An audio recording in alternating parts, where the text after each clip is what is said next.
Let's talk about persuasion. You know, it's a word that can make a lot of us feel a little iffy. We immediately think of pushy salespeople or maybe political spin doctors. But what if I told you that the way most of us think about persuasion is just wrong? What if it's actually one of the best tools we have for thinking clearly and communicating well? Okay, let's really get into this. You kind of have to start with a quote like this one. It's from the philosopher Theodore Adorno, and it's a real gut punch, right? Persuasion is all forms of violence. I mean, wow. It perfectly sums up that negative feeling we often have. This idea that persuasion is aggressive, that it's about forcing your ideas onto someone else. But is that the whole picture? Really? I think Adorno's quote actually points to a massive and super common misunderstanding. So often we use the word persuasion when what we're really seeing, what we're really talking about, is its shady cousin, manipulation. They might seem similar from a distance, but trust me, their core goals are on completely different planets. So, what's the real difference? Well, it all boils down to intent. Persuasion is about building a bridge. It's a two-way street, you know? The goal is to find an outcome that benefits everybody, and you get there through open, honest communication. Manipulation, on the other hand, is all about setting a trap. It uses tricks, deception, and coercion to get a one-sided win, usually at someone else's expense. One is about creating understanding. The other is about creating control. And check out this story from the 15th century. It illustrates this perfectly. So there's this archbishop and he wants to persuade a man to convert. In his method, he had the guy stripped down and paraded through the streets of London for hours.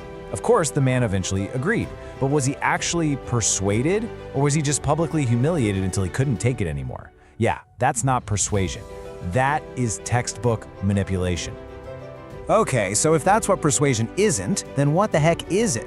Well, it turns out it's not some kind of dark art or emotional arm twisting.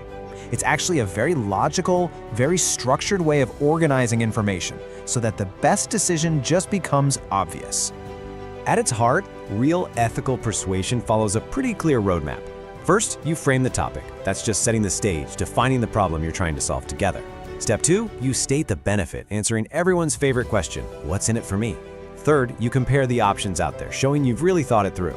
Fourth is the rationale. This is your data, your logic, the why behind it all. Fifth, you add a little urgency or scarcity, which basically answers, okay, but why now? And finally, you offer social proof, showing that other people have already gone down this path and found success. Because let's face it, we're social creatures. That stuff matters. All right, theory's great, but let's make this real. Imagine you're trying to persuade a friend to invest in actual farmland instead of, say, a plot of land in the metaverse. You'd frame it as a decision about real, tangible, long-term security. The benefit? Owning an asset that actually produces something people need. You'd compare that to the wild volatility of digital assets. Your rationale? The world's population is growing, but the amount of good farmland? That's not.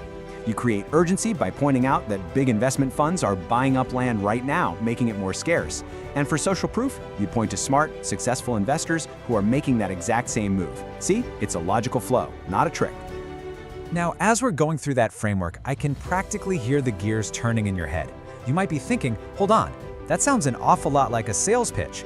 And that brings us right into the biggest gray area of them all, the place where the lines between persuasion and manipulation feel the most blurry: marketing.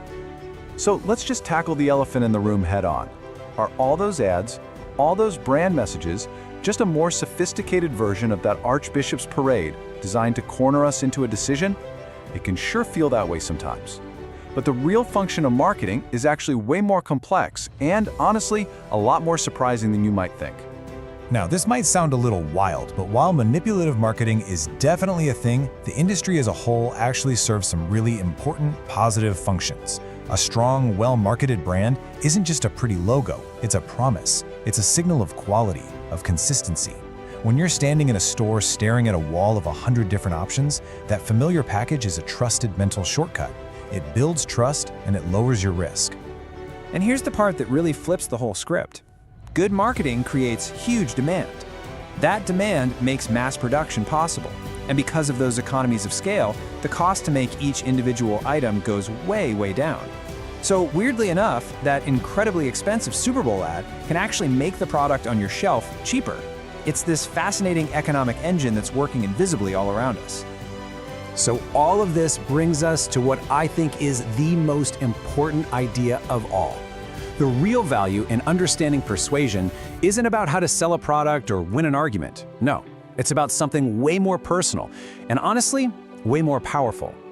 Here it is, the big reveal. Persuasion, at its core, is a tool for thinking. That 6-step framework we talked about, it isn't just a script for convincing other people, it's a fantastic mental model for convincing yourself. It's a system you can use to take that messy jumble of options and worries you have about a big decision and organize them with total clarity. At the end of the day, when you really understand the architecture of a good argument, you don't just get better at spotting manipulation from a mile away. You become a fundamentally sharper, clearer thinker. So the final question isn't about how you're going to persuade others. It's how are you going to use this framework to understand the world and your own choices just a little bit better?